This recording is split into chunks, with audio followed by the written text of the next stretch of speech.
strange. Think about it, they're all around us every day, in the supermarket, on TV, in your phone and your computer. But can you really collect microphones?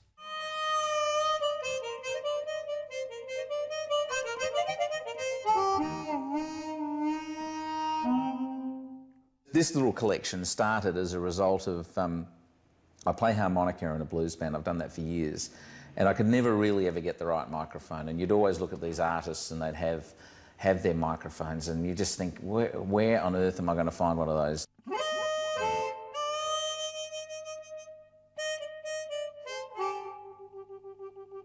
The first one I really got was a thing called the Green Bullet, which is one of the quintessential harmonica playing microphones, which is still manufactured today by Shaw Brothers.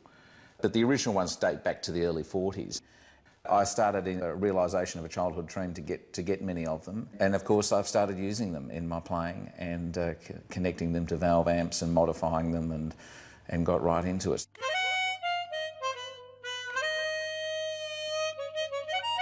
The elements are fundamentally what you're after, it's trying to get the tone and so on. But on the other hand, what it is the look of them as well.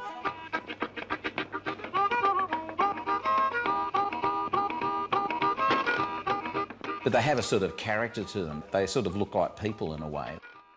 If you line them all up and face them the same way, it looks like a little crowd scene. So some are a bit unusual, some would be recognised. The famous Elvis microphone that Shaw made became known as the Elvis one. It's just this Shaw 55.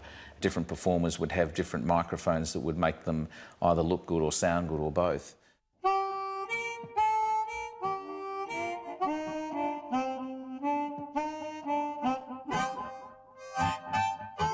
This is an RCA ribbon microphone, and you can hear the sound. It's quite different to a dynamic or condenser microphone.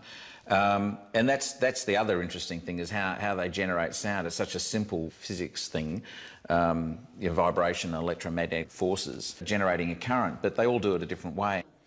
Well, this is my favourite that I play with, Electro Voice, the two models, 606 and 605, and really it's because of the way you can hold it, and also I've managed to get a shoehorn an element into it that sounds really good in my humble opinion. So we put this connector on the bottom, and that becomes the connector, and you can obviously hold it like that, and it's just the thing for harmonica playing. Oh, Roger, such a beautiful sound. Thank you. Very nice. Is it sight or is it sound when you're selecting a microphone? Well, it's both, actually. The looks is obviously really important, and as you can see, the Bullet microphones, the shape of them is obviously, the name speaks for itself. They're fantastic, and I sort of can't get them out of my head, basically. Oh, yeah. I happen to know you're an architect. Is it the design of these things that turns you on? Well, I think it's a combination of the design. Obviously, that's important, and I really do appreciate the aesthetic values and the balance and the way in which they're made. And there's slight ambiguity in some instances. I mean, some of them actually don't look like microphones, what you'd expect a microphone to look like. But also, there's the whole performance thing. I mean, a lot of our work is about developing an idea, but also being able to sell it and project it and explain it. And the idea of performance actually captivates me as well.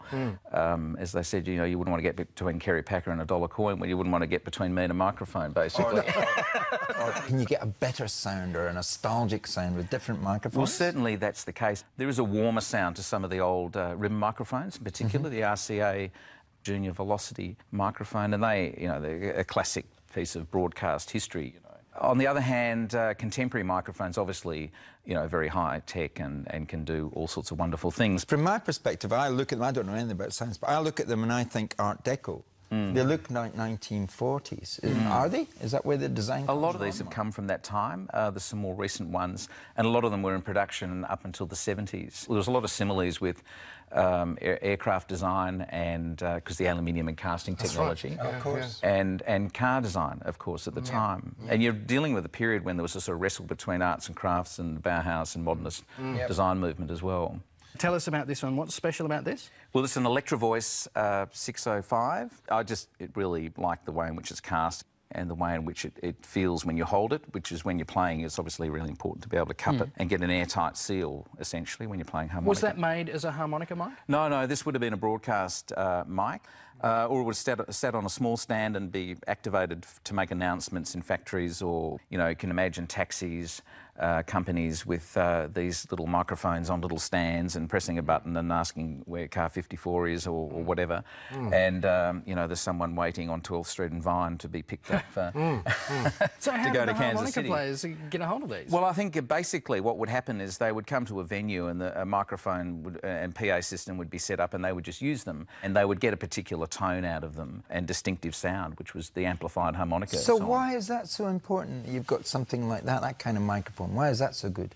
It's very close proximity. You can hear if I'm here, you can't really hear it that much if I get up close. And which is good from a point of view of feedback, which is the enemy of most harmonica players. And it changes the tone in the way in which the harmonica might be amplified. So if I go like versus, there's obviously a big difference. And, Yes, indeed.